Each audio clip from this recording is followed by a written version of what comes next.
එතකොට අපි අද කතා කරනවා සාමාන්‍ය පෙළ විභාගයේදී වැදගත් වෙන කොටසක් පිළිබඳව. මොකද්ද?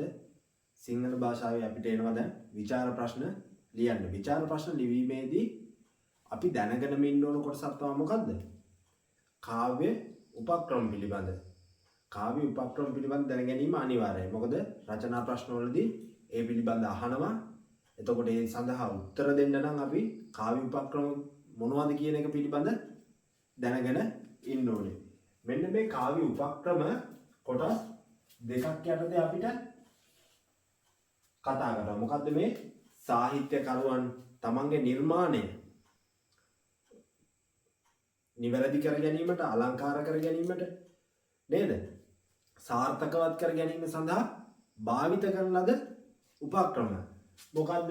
එක කොටසක් යටතේ මොකද්ද කතා කරනවා?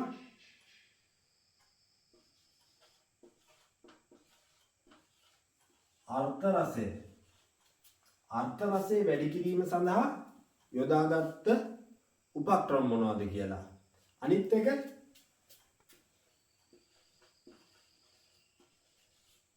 ශබ්ද රසය. ශබ්ද රසය වැඩි කර ගැනීම සඳහා මේ සාහිත්‍ය නිර්මාණකරුවන් යොදාගත්තු උපක්‍රම මොනවද කියන එක පිළිබඳ. එතකොට අපි අද කතා කරනවා මොකද්ද? අර්ථ රසය පිළිබඳ. අර්ථ රසය වැඩි කර ගැනීම සඳහා මේ සාහිත්‍යකරුවන් යොදාගත්තු උපක්‍රම මොනවද කියලා. මොනවද? උපමා. උපමා අලංකාරය, රූපක අලංකාරය, උත්ප්‍රේක්ෂා අලංකාරය, ස්වභාවෝක්ති අලංකාරය, අතිශයෝක්ති අලංකාරය, වක්‍රෝක්ති අලංකාරය මේ ආදී ගත්තාම තව තියෙනවා. එතකොට අපිට සාමාන්‍ය පෙළ විභාගය සඳහා රචනා ප්‍රශ්නයක් ලිවීමේදී මේ දැන් කතා කරපු මේ කරුණු කිහිපය ප්‍රමාණවත්.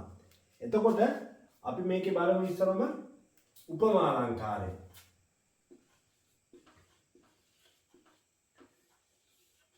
උපමා අලංකාරය. උපමා අලංකාරයේදී උපමා අලංකාරය කියන්නේ මොකද්ද? උපමා කරනවා කියන්නේ මොකද්ද? යම් කිසි වස්තුන් දෙකක් නේද? තවත් එක් වස්තුවක් තවත් වස්තුවකට සමාන කිරීම අපි උපමා අලංකාරය කියලා, උපමා කිරීම කියලා යොදනවා. ඒකෙදී අපි භාවිතා කරනවා මොකද්ද? මෙන් සේ වැනි බඳු විලස ඒ ආදී උපමාවාචී පද භාවිතා කරනවා. එතකොට මෙන්න මේ උපමාවේ තියෙනවා කොටස්. උපමාවේ අංග 4ක් තියෙනවා. එකක් තමයි උපමාව, දෙක උපමේය, තුන උපමා වාචකය, 4 සාධාරණ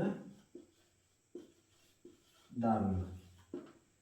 එතකොට මෙන්න මේ කොටස් 4ක්, මේ අංග 4ක් උපමා අලංකාරය තුල එහෙම නැත්නම් උපමා කිරීමේදී අපි භාවිතා කරනවා. බලන්න උදාහරණයක්.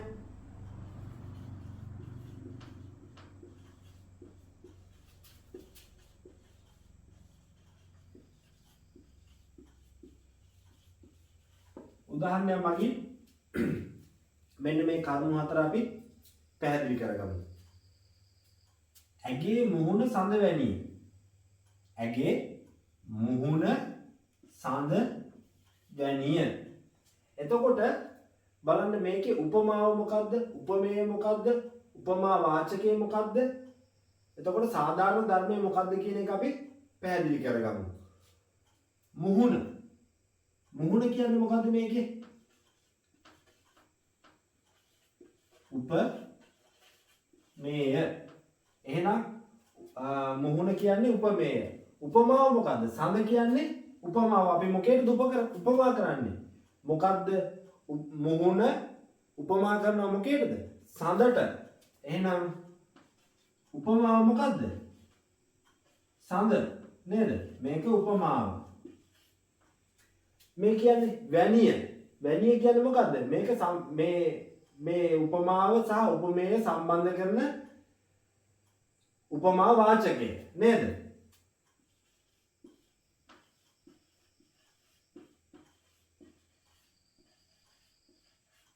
උපමා වාචකය.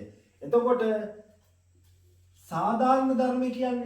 සාධාරණ ධර්ම කියන්නේ ළමයි බලාගන්න මෙන්න මේ අපි කතා කරපු මුහුණේ සඳෙත් තියෙන සමානතාවයට තමයි සාධාරණ ධර්ම කියලා අපි කතා කරන්නේ. අපි ඉදිරිපත් කරන්නේ. එතකොට උපමාවේ අංග 4ක් තියෙනවා. මොකද්ද? උපමාව, උපමේය, උපමා වාචකය, සාධාරණ ධර්ම. උපමාව කිව්වා ඇගේ මුහුණ සඳ වැනි. මේකේ උපමේය මොකද්ද? මුහුණ. අපි මොකේද උපමා කරන්නේ? සඳට. අන්න ඒක එන උපමාව. තේරුණාද? එතකොට උපමා වාචකය කියන්නේ මේ දෙක සම්බන්ධ කරන උපමා වාචක පදයට, නිබඳ පදයට, වැනිය. එහෙනම් සාධාරණ ධර්ම කියන්නේ මුහුණේ නේද? මුහුණේ සඳ තුල තියෙන සමානතාවයට අපි සාධාරණ ධර්මය කියලා කියනවා. එතකොට මේක ගද්‍ය පද්‍ය නිර්මාණ දෙකේම නේද? සාහිත්‍යකරුවන් ගද්‍ය නිර්මාණයක් තුලත් තමන්ගේ පද්‍ය නිර්මාණය තුලත් භාවිතා කරනවා. අපි පද්‍ය නිර්මාණයක තියෙන උදාහරණයක් අපි අරන් බලමු. බලන්න එතකොට මේ පද්‍ය නිර්මාණය තුලදී උපමා අලංකාරය භාවිතා කරලා තියෙන ආකාරය බුද්ධිල කාව්‍යයේදී ඉදිරිපත් කරනවා. අසුරංජය ගෙන සිටසේ සුරසෙන් කෙලි සැනකෙලිසේ රිසිනන් වෙස් ගෙන සොඳසේ සතොසින් දන කෙලිදි මෙසේ. බලන්න මේකෙදි කියනවා අසුර සේනාව ජයග්‍රහණය කරලා සුරසෙන් සේනාව සැනකෙලි පවත්වනවා වගේලු. රිසිනන් වෙස් ගෙන සොඳසේ සතොසින් දන කෙලිසිමේ නොයෙක් වෙස් අරගෙන ඉවරලා මෙයාලා සැනකෙලි පවත්වන්නේ කොහෙද මේ? උදේනි පුරවරේ. උදේනි පුරවරේ තියෙන සැනකෙලි වර්ණනාව නේද? උපමා කරලා තියෙනවා මොකේද? හරියට සුරසේනාවකගේ සැනකෙලි වගේ නේද? සුරසේනාවන් පවත්වන සැනකෙලි විදිහට මේක උපමා කරලා තියෙනවා බුද්ධිල කාව්‍ය තුල. ඒ වගේම බුද්ධිල කාව්‍යයේ තවත් උපමා බොහොමයක් තියෙනවා. ඒ අතරින් තවත් එකක් බලන්න. යටසින් ලනබැල් මෙන්සුර විලසි වෙසසින් දනමන මත් කැර එකසි අහසින් බැසරඟ ගත්රඟ කෙලෙසි දිසිමෙන් විදුලිය දිසිමෙන් විය විදුලිය සිය දහසි. මෙන්න මේ ඇඳුරුතුමාගේ බුද්ධිල ඇඳුරුතුමාගේ වීණා වාදනය තුලදී ඒ වීණා වාදනයේ අවස්ථාවේදී සුරාංගනන් බැහැලා සුරාංගනන් නැවිත් නටපු විලාසය උපමා කරලා තියෙනවා වේග රිද්මය. මෙයාලා නටපු වේග රිද්මය උපමා කරලා තියෙනවා මේ දිසිමෙන් විය විදුලිය සිය දහසි. විදුලිය සිය දහස් ගානකින් එකපාරම මේ විදුලි එළිය සිය දහස් ගානකින් බිහි වුණා වගේ මේ නර්තනය ඉදිරිපත් කරා කියලා මේ වේග රිද්මය උපමා කරලා තියෙනවා. ඊළඟ එක මොකද්ද ළමයි?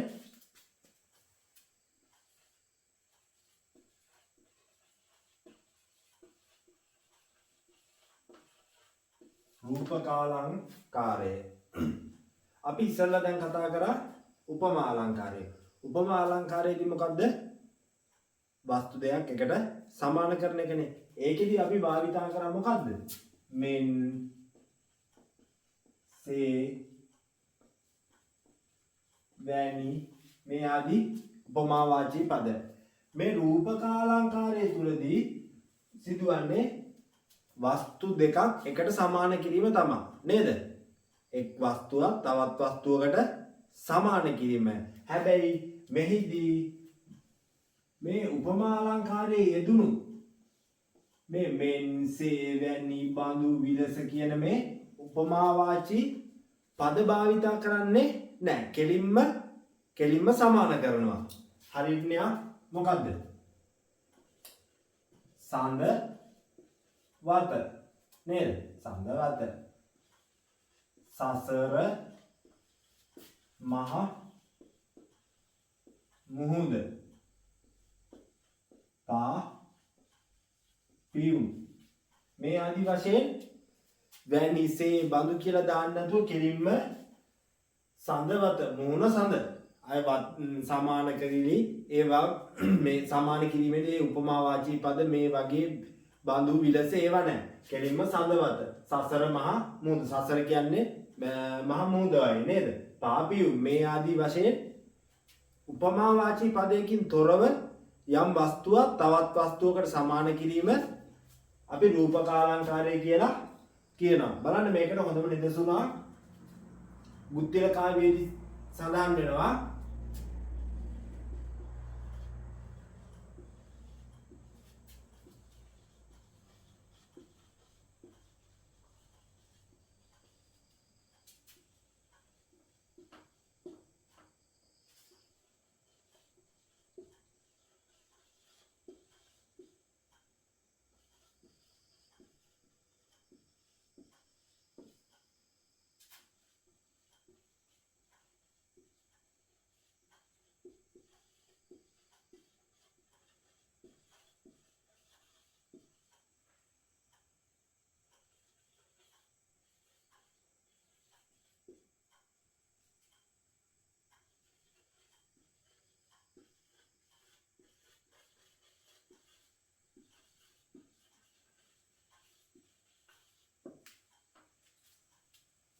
බලන්න හිමි තම නැන නැවින් සැඳිසිත් තරඟ බෙහෙවින් වෙනසිත් මහ නැවින් කලේ ඔහු පරතරට මැනවින්. මේකේ රූපකාලංකාරය තියෙනවා. මොකද්ද මේ බලන්න? හිමි තම නැන නැවින් ඥානය නැමැති නෞකාවෙන් සිත් තරඟ මේ බලන්න ශිල්ප තරංගයන් වෙනසිත් මහ නැවින් වීණා ශිල්ප නැමැති මහා නෞකාවෙන්. මේකේ උපමා කිරලි නැහැ.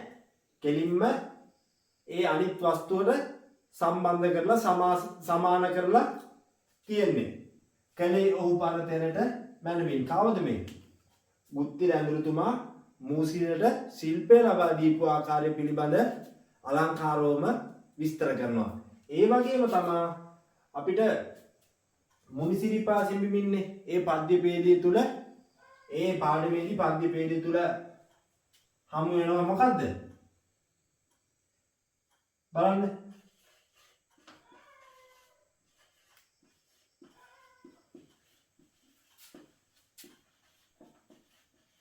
ජාතිය රන් විමනක් වේ ආගම මිනි පහනක් වේ. ඒ රැක ගැනුමට මෙදවේ සමත්වද උතරමේ. බලන්න ජාතිය රන් විමනක් වේ. මෙන්සේ බලු කියලා සමාන කරලා නැහැ, උපමා කරලා නැහැ.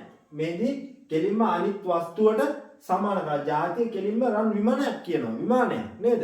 එතකොට මේකේ ගත්තාම සිංහල ජාතිය විතරක් නෙවෙයි දෙමළ මුස්ලිම් බර්ග ආදී වශයෙන් ඒ සියලුම දෙනාම අයත් වී තිබෙනවා. ඒ වගේම තමයි ආගම මිනි පහනක් වේ.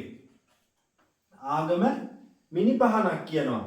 කෙලින්ම සමාන කරන මිනි පහනට ආගම මිනි පහනක්. මෙන්න මේවා තමයි රූපකාලංකාරය කියන්නේ. මෙන්සේ වැනි අන්න ඒ නිපාත පද නොමැත් එක බලන්න උත්පේක්ෂාලංකාරය.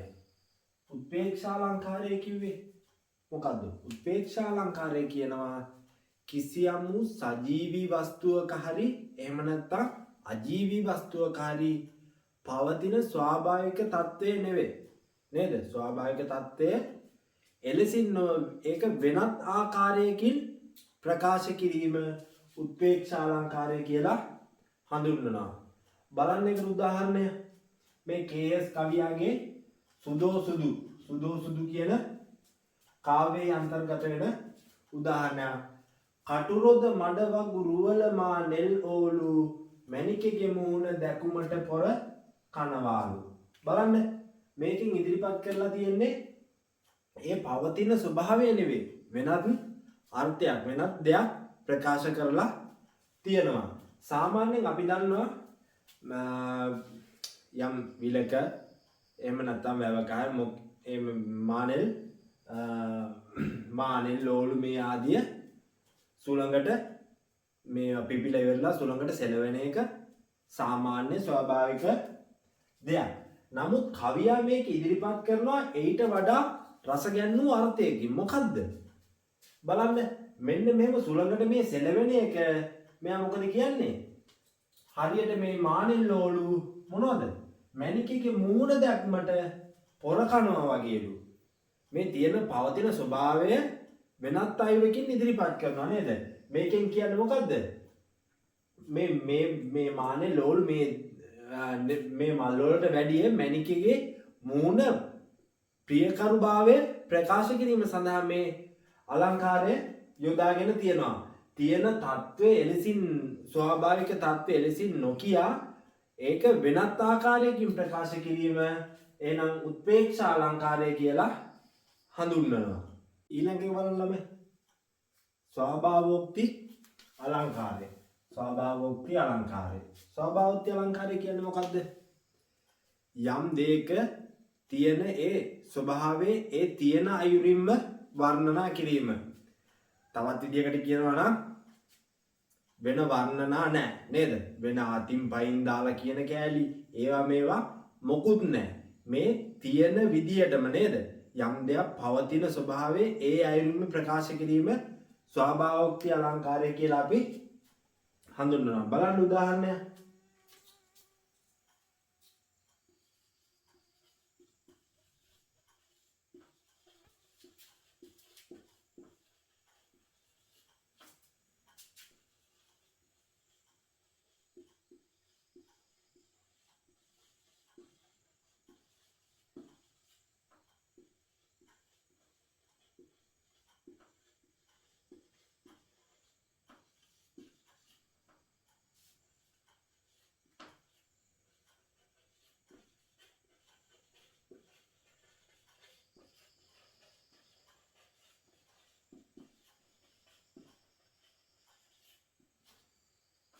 ගුත්තිල ඇඳුරු සඳ වීණා වයන ලෙස ඉඳ පසක පන වන ලද සුදුසු අස්නක ගොසින් උන් සඳ.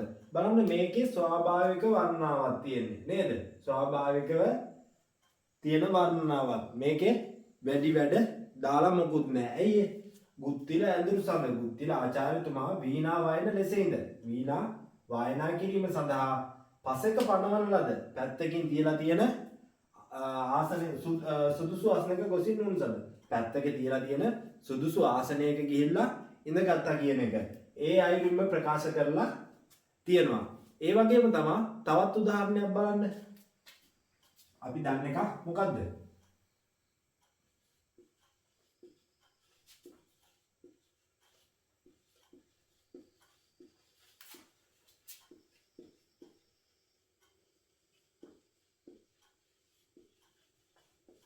ගොඩමඩ දෙකම සරුසාරය පළබරය කටුරොද ගම්මාන තරමක පිටිසරය ඒ ගම මැදින් ගලනා ගඟ මනහරය කඩමණ්ඩිය පිහිටිය ගම කෙරවලය. බලන්න මේකෙත් තියෙන්නේ ස්වාභාවික අලංකාර වර්ණනාවක් නේද? ඇයි ඒ ගමේ තියෙන ස්වභාවය ඒ විදිහම කටුරොද ගම්මානයක ස්වභාවය ඉදිරිපත් කරලා තියෙනවා. කටුරුද ගොඩමඩ දෙකම සංසාරයේ පළබරය කටුරුද ගම්මාන තරමක පිටිසරය. අන්නේ ගම මැදින් ඒ ගඟ මැදින් ගලනා ගඟ මනහරයේ කඩමණ්ඩිය පිහිටිය ගම කෙළවරේ. මේ කඩමණ්ඩිය තිබ්බේ ගමක කෙළවරේ. ඒ ගම මැදින් ගියපු ගලාගෙන යන ජල පහර ගඟ ඒ මනහර ඒ ගමක තියෙන අසිරිය නේද? මේකේ තියෙන පිටිසර භාවයේ ඒ අයුරින්ම ප්‍රකාශ කරලා තියෙනවා. ඒ වගේම තමයි බලන්න තවත් එකක්.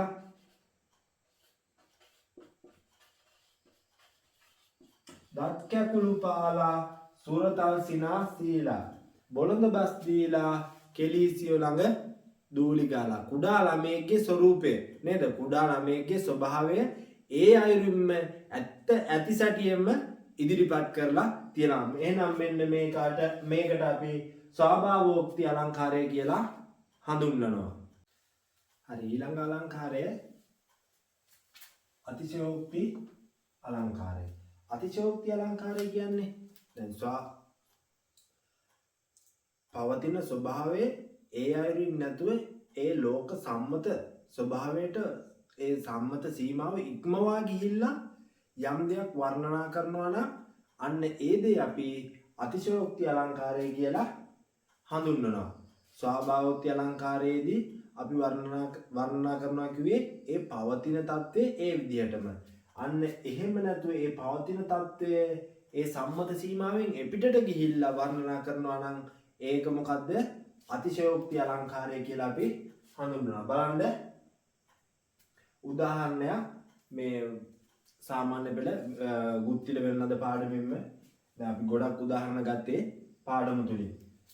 බලන්න මනමත් කරවන ධනමුළු දෙරණා රසවත් වන වෙන නද නද කරනා සවනොත් සඳ පුරගෙන ලොබ දියුණා නොදනිත් දරුවන් ඇකයෙන් වැටුණා. බලන්න මේ පදේ දිහා බලන්න. නොදනිත් දරුවන් ඇකයෙන් වැටුණා. සාමාන්‍යයෙන් දැන් මෙහිදි කියන්නේ මොකද්ද? මේ ගුත්තිල ඇඳුරුතුමාගේ වීණා නාදය මූලික කරගෙන ඒ පුර අංගනන් මේකට ලොල් වෙලා ඉන්නවා. මේකට වශීකృత වෙලා ඉන්නවා. නේද? මෙයාලට එතනින් එහාට ලෝකයක් නැති තත්වයටම පත් වෙලා ඉන්නවා. ඒ හින්දා මෙයාලා දන්නේ වටේ පරිසරේ මොකද වෙන්නේ කියලා. ඒ තරම් වීණා නාදයේ මිහිරි. මෙයාලගේ ඇකේ හිටපු දරුවන් බලන්න නොදනිත් දරුවන් ඇකෙන් වැටුණා. මේ පුරගණන් නේද? මේ පුරගණන් දන්නේ තමන්ගේ ඇකේ හිටපු දරුවන් බිමට වැටෙනවා දන්නේ. සාමාන්‍යයෙන් දරුවන් එහෙම ළමෙක් වැටෙන්නේ නැහනේ. අන්න ඒක මෙයා අතිශෝක්ති ලෙස ඉදිරිපත් කරලා තියෙනවා මේ වීණා වාදනයේ මිහිරි බව. නේද? මේ වීණා වාදනයේ තියෙන මිහිරි බව අතිශෝක්ති ලෙස ඉදිරිපත් කරලා තියෙනවා නොදනිත් දරුවන් ඇකෙන් වැටුණා කියලා. ඒ කියන්නේ මෙයා මේ පුරගණන් දන්නේ තමන්ගේ හිටපු දරුවන් බිමට වැටෙන තරම්. ඒ තරම් මෙයාලා මේ මිහිරි වීණා නාදයට වශී වෙලා ඉන්නවා කියන එක. ඒ වගේම තමයි බලන්න තව උදාහරණයක් සැල්ලේනි සංදේශේ. තොටගොමේ ශ්‍රී රාහුල හිමියන් ලියපු සැල්ලේනි සංදේශේ එනම් වර්ණනාවක් සිසිවන උවන ඉඟසුඟගත හැක මෙටින නිසිපුළු ලුකුල රියසක යුරු තිසර තන දිසිරණ ලියු රූසිරියුස් මෙපුරගෙන ඇසිපිය හෙළන පමණින් නොවෙති දෙවගන. ඒ කිව්වේ මොකද්ද? සිසිවන උවන ඉඟසුඟගත හැක මිටින නේද? සඳ වගේ මුහුණ තියනවලු මේ කාන්තාවන් මිටින් මෙහෙම මිටින් අල්ලා ගන්න පුළුවන් තරම් සිහින් ඉඟක් තමයි තිබිලා තියෙන්නේ මේ කාන්තාවන්ට. එතකොට නිසිපුළු ලුකුල රියසක යුරු තිසරතන උකුල මෙයාලගේ කරත්ත රියසක කරත්ත රෝදයක් වගේ. ඒ වගේම පියයුරු හංසයන් වගේ. මෙන්න මේ වගේ රූප ස්වභාවයෙන් යුක්ත මේ පුරාංගනන් දිව්‍යාංගනන්ට සමාන කරලා තියෙනවා. ඒ කියන්නේ අතිශයෝක්තිය යොදලා තියෙනවා. ඒ කියන්නේ මෙයාලගේ ලස්සන මොනතරම්ද කියන එක පෙන්නලා තියෙනවා. අතිශයෝක්තිය භාවිතා කරලා මෙයාලා පුරාංගනන්ට සමාන කරලා තියෙනවා. හැබැයි මෙයාලා පුරාංගනන් නොවෙනවා යම් හේතුවක් මත. මොකද්ද? මෙයාලා ඇසිපිය හෙළන පමණින් නොවේති දෙවගෙන. මෙන්න මේ පුරාංගනන් දිව්‍යාංගනාවන්ට සමාන කරලා තියෙන දිව්‍යාංගනාවන්ට නේද? දිව්‍යාංගනාවන් නොවනෝ මෙයාලා යම් හේතුවක් මත. මොකද්ද? ඇසිපිය හෙළන පමණින් නොවේති දෙවගෙන. මේ පුරාංගනන් දිව්‍යාංගනාවන් නොවන්නේ ඇසිපිය හෙළන හින්දා පමණයි කියලා. ඒ තරම් මෙයාලගේ රූප ස්වභාවය ඉදිරිපත් කරලා තියෙනවා අතිශෝක්තියෙන් යුක්තව. ඉතින් මෙහෙම ඉදිරිපත් කිරීම ලෝක සම්මත සීමාව ඉක්මවා ඉදිරිපත් කිරීම අතිශෝක්ති අලංකාරය කියලා අපි හඳුන්වනවා. හරි, ඊළඟ එක තමයි බලන්න වක්‍රෝක්ති අලංකාරය. එහෙමත් නැත්නම් මේකට අපි කියනවා ව්‍යංගාර්ථ ප්‍රකාශනයක් නේද?